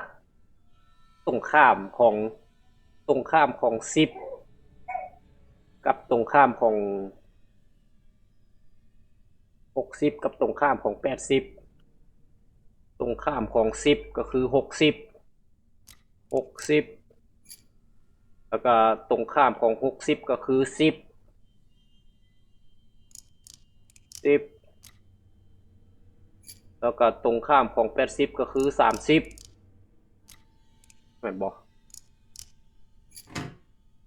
อ่าฮู้แม่งเอ้ยสู่แม่งฮู้แม่งเฮ็ดสลึกลับเลยโต๊ะของบักบันซานี่เนาะ ไปโอเคไปไล่กระแจแล้วออกไปขึ้นชั้น3อ๋อดึบดือดึบดือดึบดืออีผีเป็ดมึงเอ้ยแม่งเอ้ยโอเคต้องไปทางนี้ชื่อเราเป็นอย่างต้องเอาไขควงมาในห้องนี้นี่ว่าอยู่ว่าเป็นอย่างต้องเอาไขควงมา เปิดเปิดแอดโอเคไปวันนี้อีพีอยู่ห้องน้ำกับไปกวนละขี่รถขี่ตามสบายโอเคไปชั้น 1ต้องขึ้นชั้น 3ผมมีรถที่บอกผมมีอย่างมาเซอร์ไพรส์รถที่บอกโอเคชั้น 3โอ้เสียงอีพีมาอีกแล้วโอเคไปเดี๋ยวเฮ้ยผู้ใดมาอัดประตูนี่ไอ้สู้เปิดแอดเปิดแอด นั่น เอ้ย นั่นเจนใช่ไหม เจน เจ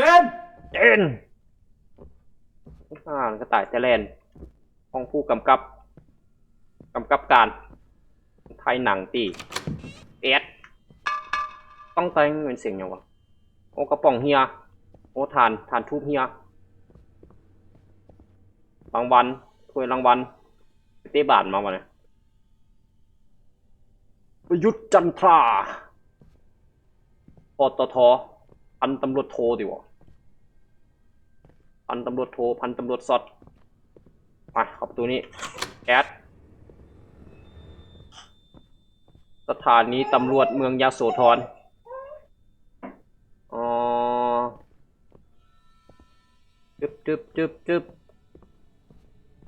ดูนี่ไม่เหรอวะแผนการจับกลุ่มแก๊งลักรถจักรตรงนี้จุลักรถจักรเนาะโอเคไปมีไผ่เดบุอ่านชึบโอเคไปทางนี้ปทุมมงคล สถานีข่าววิทยุ มาอีกละ เสียงท้องที่จังหวัดยโสธรรายงานข่าวการ รายงานว่าการจับล่าสุด นายพิชัยมานะไพบูลย์ ไปจับนายพิสัย ผู้ต้องหาในคดีลักรถจักรยานยนต์ ผู้ต้องหาลักรถ ซึ่งล่าสุดนั้นนายพิชัย ปัจจุบันนี้ ได้ขับขี่รถจักรยานยนต์ ได้ พุ่งเข้าชนกับ นายพิสัยได้ขับรถตามรถบรรทุก เส้น ที่คนเล็ก จนเป็นเหตุทำให้เหล็กเสียบทะลุตาซ้าย โอ้ เสียชีวิตคา เล็ก ที่ ปักตาตาย โดยเบื้องต้นทางตำรวจได้เก็บรวบรวมหลักฐานอื่นๆ ในตัวของนาย อ๋ พิ อ ชัย นี่ เพื่อขยายผลการจับกลุ่มแก๊งขโมยรถจักรยานยนต์ต่อไป โอ ทั้ง เค นี้ยังมี โอเคเนาะการไล่ล่าจับนายพิสัยหันขับรถไปตามรถท้ายรถขนเหล็ก เสียบตาซ้ายเป็นเปรตเมื่อกี้นี่ ตาบอดเบื้องหนึ่งเป็นโจรสลัดเลยจุบดูเคสนี้ต้องมาเฮ็ดอย่างเก๋ห้องแถวนี้มันให้เฮามาเฮ็ดอย่างเก๋เกี่ยวกับเคนนี่คือว่าได้มาใส่เคนนี่คือว่าเคนยกเครื่องนี่แหละฮะเสียงอย่างอยู่ในนี่เสียงเจ้าแจ๊ปูนกาเสือเสียงเจ้าแจ๊อยู่เคนนี่เนี่ยวะโอ้เป็นส่วน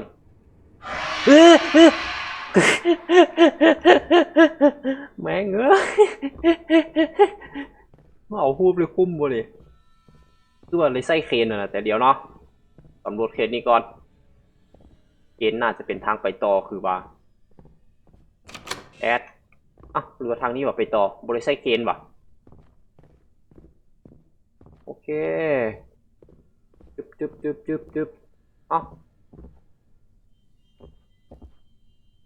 ี๋ยว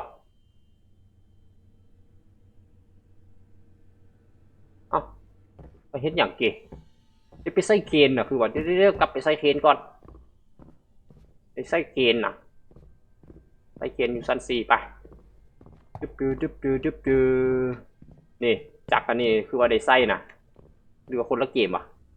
เกมนี้เหรอดิมันให้ไส้เลยเด้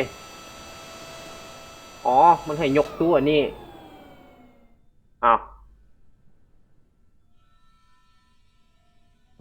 นี่อ่ะอ๋อต้องลงไปเกาะก่อนโอเคตู้นั่นอยู่บนไหนวะอยู่ชั้น3อยู่บนไหนวะต้องลงไปเกาะเพื่อให้มันยกอันนั้นขึ้นมาบุเจอวะคือบ้านอ่ะ สิบุเจอที่บอกผมมีอย่างดักที่บอกโอเคไปทางนี้ออกประตูนี้จึบนี่กล่องนี่ต้องเข้าประตูนี้เนาะโอเคเกาะใส่โอเคขึ้นไปกดเคนอีกรอบนึงจึบเสียงมันอยู่ขวาเฮางาสร้างเอางาสร้างไปแทงตามันอีกเบื้องหนึ่งบูมีวะบูมีที่บอกโอเคบูมีอย่างดักเราที่บอกยึกลายเกินไปแล้วแดะจึบแอดดึงขึ้นมาโอเคไปลงเข้าประตูได้แล้ววันนี้นะผมมีอย่างจำสแกนหน้าเขาที่บอกแต่เสียวเว้ย เนอะเสียวเว้ยมูจื้อจุดจำสแกนเลยเว้ยจักมันจำมาแต่ใส่เนี่ยมูจื้อเราเว้ยอันจื้อก็ยังพอเก็บตัวได้น้อยหนึ่งเนาะจุ๊บจะดูไปเสียงมันอยู่ซ้ายเขาจึบ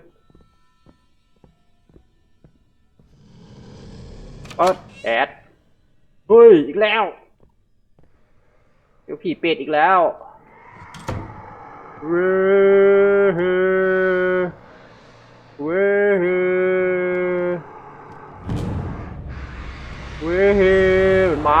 มันมาหาเขาย่างมาหาเขาย่างมันวะเข้าประตูได้บ่ได้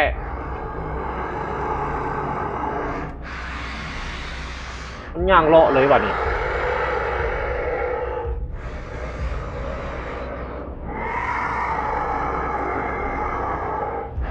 มันย่างเลาะเลยเขาต้องไปเนาะเขาต้องรีบไปสินะนี่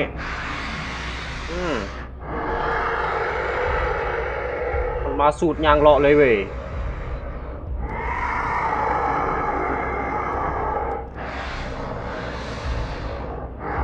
มาสูตรย่างเลาะเสียวเว้ย โคตรเสียว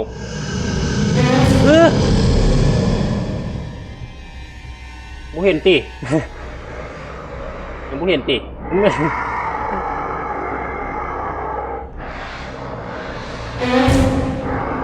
มูเห็น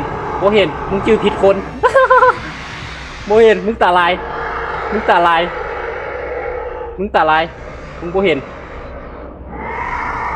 อ๋อเดี๋ยวเบิ่งหอยสายมันก่อนจึ๊บโอเคเข้าประตูนั่นให้ได้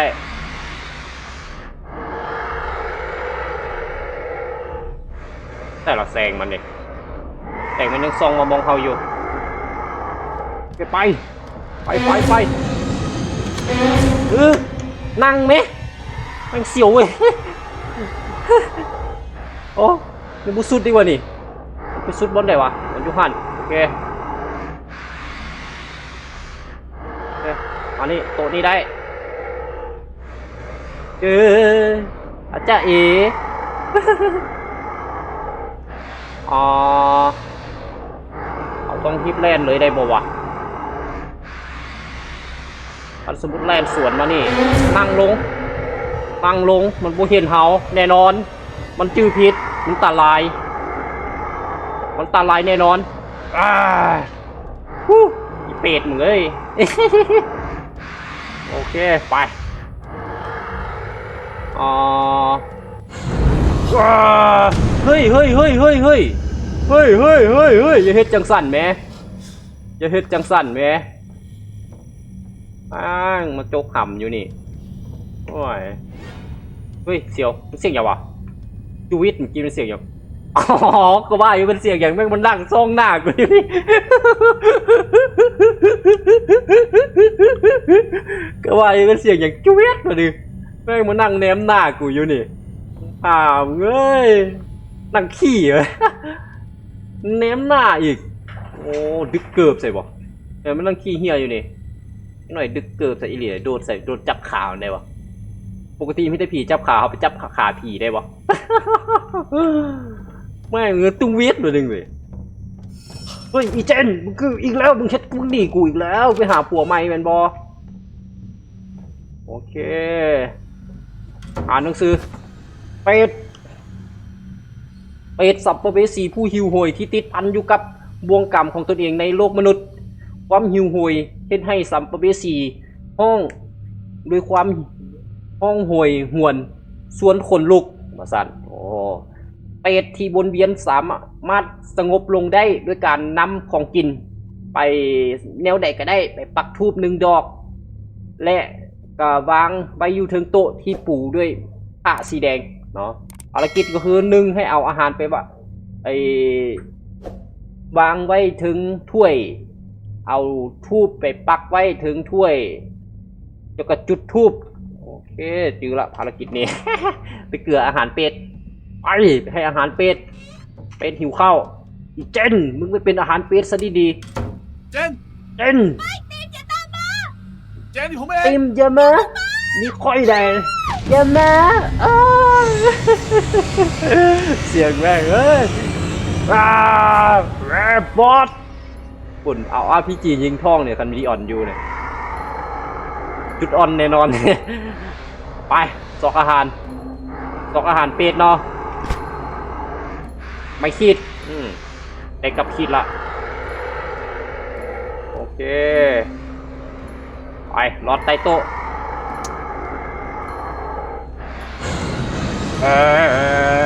อ้าวมันยกโต๊ะออกเสยเอาดิเอาโต๊ะมันอยู่ใต้โต๊ะปลอดภัยอยู่เนาะโอเคไปต่อทับมิดต้องไปเอาทูบอยู่ทางหลังแน่ทางไหนวะไปทางเด็กดิ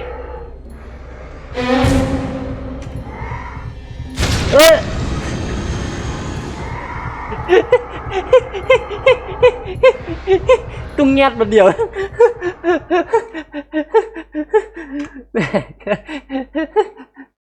เปล่าอาหารแล้วก็ทูบโอเคง่ายตุ้งเงียบมาเดียวหนึ่งบ่รอดเลยเว้ยผมได้เบิ่งคัดซีนคืนที่บอกอ่านอันนี้อีกอยู่โอเคไปเจนอย่ามึงเราบุษนมึงแล้วเจนเอาสิบุษนแล้วนะโอ้ยติ๊บอย่าดำมานี่กูเลยอย่ามาโอเคนี่เอามาวางโต๊ะให้มันไปที่ไปเอาไม่คิดแสงมันส่องอยู่ใส่วะเปิดไฟใส่เราต้องไปเอาของกินแล้วก็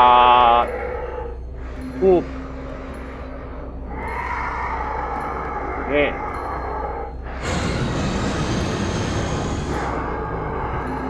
เฮ้ยมันยกโต๊ะกูเว้ยคือว่าของกินอยู่หั่นโอเคเห็นละของกินนะแต่งมันอยู่ใส่วะแต่งมันอยู่พุ่นเข้าไปได้หน่อยนึงโอเค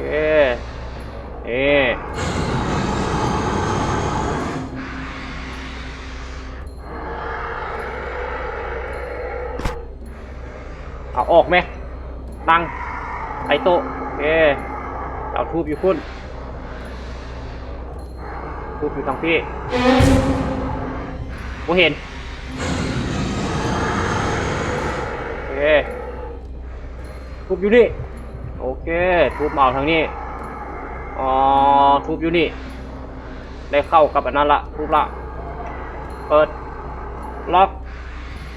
ยูใส่กิยูใส่กิกระแจไข่เอากระแจไข่ยูใส่วะล็อก กระแจยูใส่วะลืมไปแล้วล่าสุดลืมไปแล้วเฮ้ย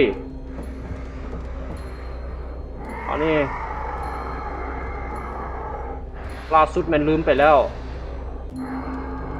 กระแจอยู่ใส่วะแถวนี้วะเขาต้องไปเอากระแจใส่วะเฮ้ยต้องไปซอกกระแจอีกวะนี่ล่าสุดลืมกระแจน่าจะอยู่ซ้ายเพราะเห็นมันจอบทางซ้ายอยู่โอเค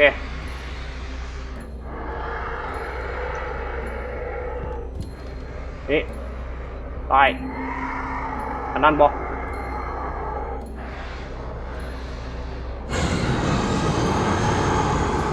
บ้าวะมันดึงโต๊ะกูอีกแล้วมีบอกกระแจสิวะ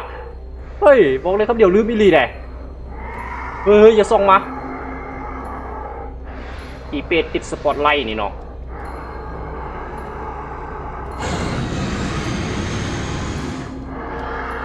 แต่ว่า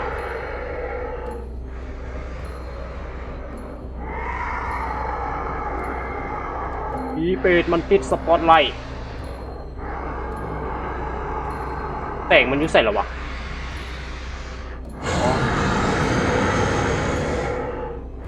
โอเคไปทางนี้ได้อยู่โมแมน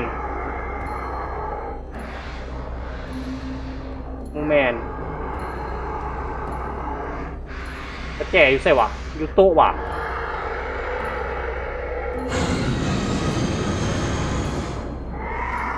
โมแมนที่บอก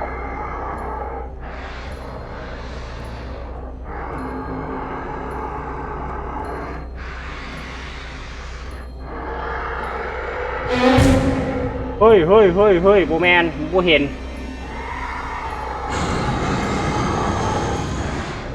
เฮ้ย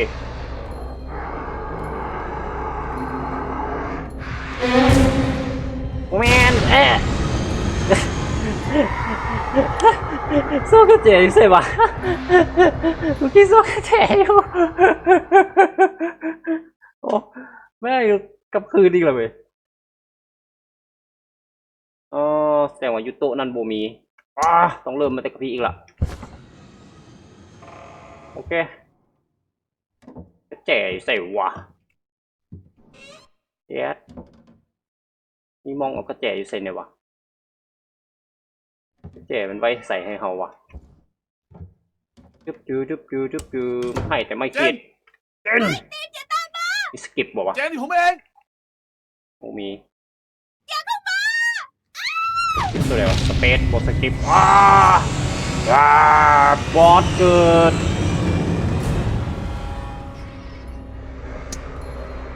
เจ๋วะดึบ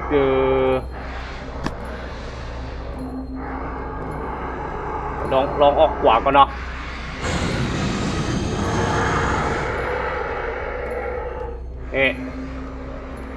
ทางนี้ต้องมีกระแจอยู่มองใดจากมองให้เขาเก็บก่อนที่บอกแจตู้เนาะตอนนี้มันซองเฮาอยู่ตรงนี้บูมีเก็บกระแจใส่วะ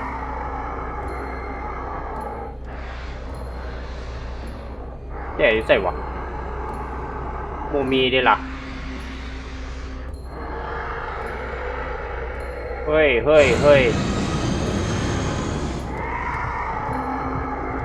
ยบูมีกระแจได้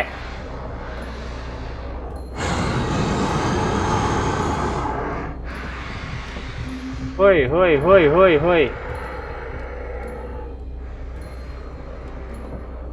ต้องสื่อนี่วะแมนตู้กระล็อก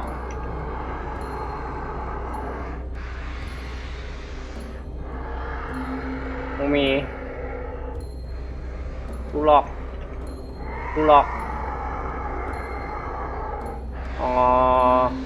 เดี๋ยวต้องไปเอาเข้าก่อนจึ๊บจือจึ๊บจือจึ๊บจือเอ๊ะกระเจเอาอยู่บนไหนกี่นี่วะนี่กระเจ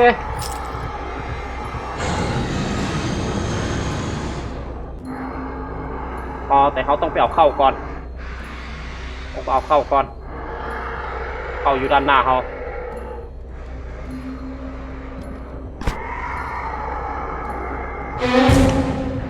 อ๋อมึงบ่เห็นมึงบ่เห็นมึงบ่เห็นมึงบ่เห็นมึงบ่เห็น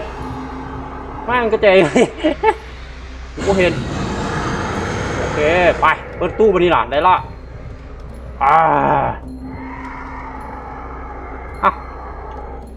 แจนี่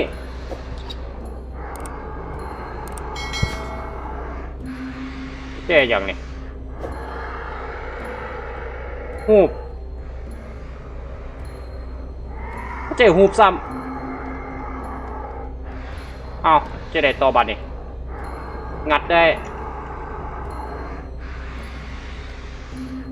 ไก่อันนี้ตัวเฮ้ย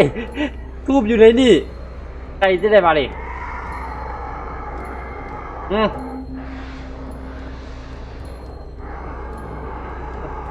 ันหยั่งวะต้องไปซกกระเจอีกอันนึงวะนี่อยู่ใส่ได้ไงวะอ๋อเจอีกอันนึงอยู่ใส่วะนั่นวะมันผู้เห็นเฮาวะอันอยู่นี่มันผู้เห็นเฮาวะจึ๊บจึ๊บจึ๊บจะเอโอโตหันดีเห็นแล้วเห็นกระแจแล้วเดี๋ยวนี่โตซ้ายมือเฮาเห็นยังมึงเห็นมึงบ่เห็นมึงบ่เห็นแน่นอนมึงบ่เห็นแน่นอนมึงบ่เห็นกูแน่นอนเมื่อกี้มึงตาลายนี่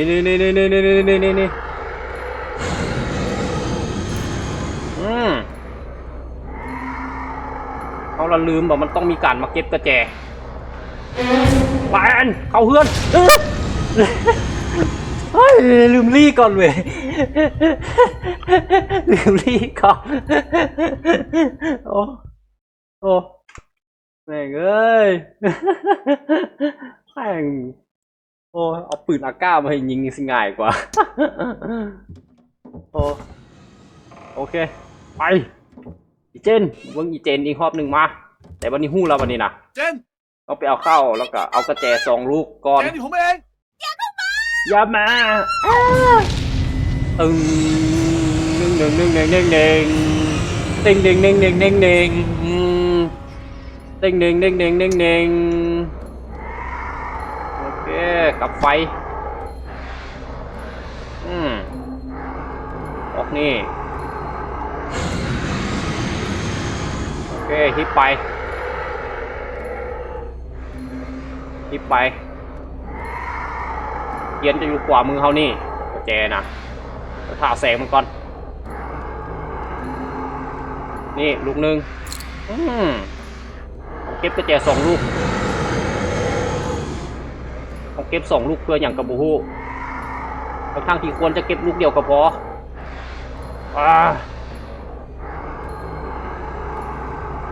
เอาตู้นี้ก่อนเบิ่งทางใดอยู่ดิ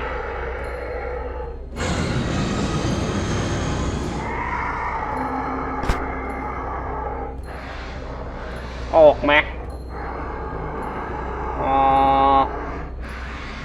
จึ๊บรีตกไปแบบใจเย็นๆเนาะนี่ทางนี้แล้วก็มองนี่ลูกหนึ่งโอเคได้เรื่องละโอเคไปได้กระแจแล้วเว้ย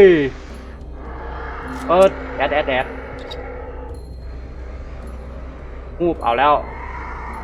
แอดแมนไปทูบแล้วโอเคไปบูซาผีเป็ดวันนี้เฮ้ยแม่งเอาตัวมาอัดหน้า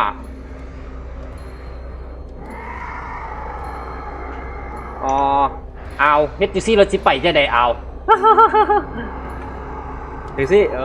นี่ทางนี้อยู่ละนี่มันต้องให้เขามานี่งัดอันนี้ออกไปเดี๋ยวเสิร์ฟอาหารตรงนี้นะเลยป่ะเฮ้ยจื้อพิษเฮ้ยตาลายซื่อโอเคโต๊ะจุดเบิดละไปทั้งแดดบัดนี่เบิ่งแล้วมันก่อนแล้วมันก็จะสายไปทางนั้นจะสายมาทางนี้โอเค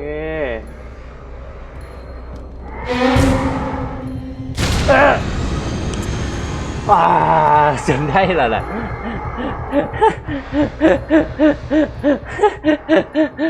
เฮ้ยเริ่มอีเจนอีกละโอ้มองเอาทูบบ่เด็กก้อยเอาทูบ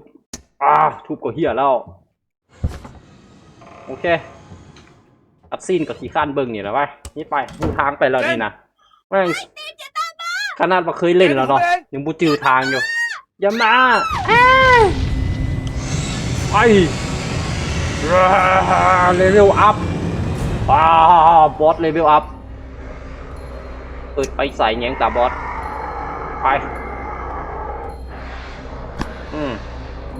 ความจริงย่องไปเปิดประตูเลยทรงสิง่ายกว่าดึบจึ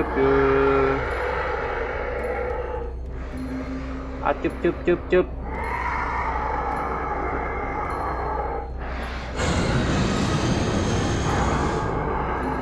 โอเคเอากระแจลุงนี่ก่อนนี่ลุงนึงกับทางนี้เอาเข้าไปนี่นะเฮ้ยบ่เห็น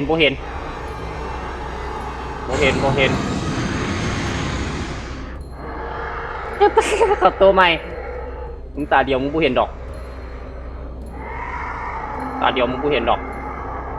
มึงเบิ่งใส่อยู่อะเบิ่งมองเฮานี่แหละเอาเข้าก่อน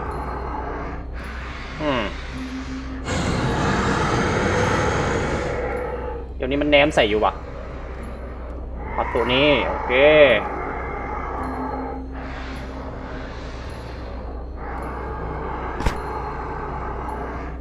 โต๊ะ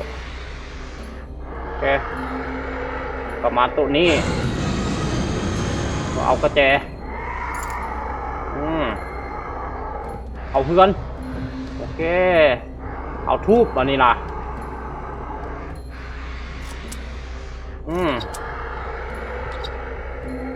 โอเค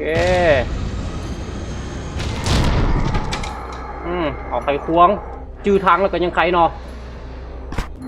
โอเคจื้อทางแล้วก็บุญยากหลายละ โอ้ไปเปิดแอดโอเครอดออกไปวันนี้ต้องไปโต๊ะนั่นโอเคโต๊ะนั่นมาโต๊ะนี้โอเคจังหวะมันหันไปทางคุณดนอยู่ถ้าจังหวะมันเดี่ยวไปทางพุ่นเดี่ยวไประบอเดี่ยวไปทางพุ่นบอ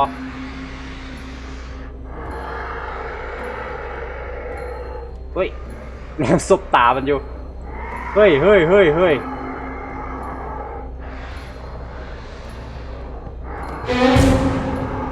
โบเห็นมึงโบเห็นกูแน่นอน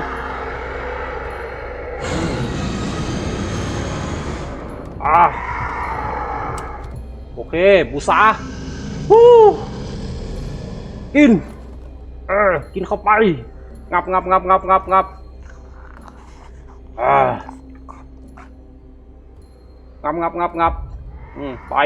ก็ไป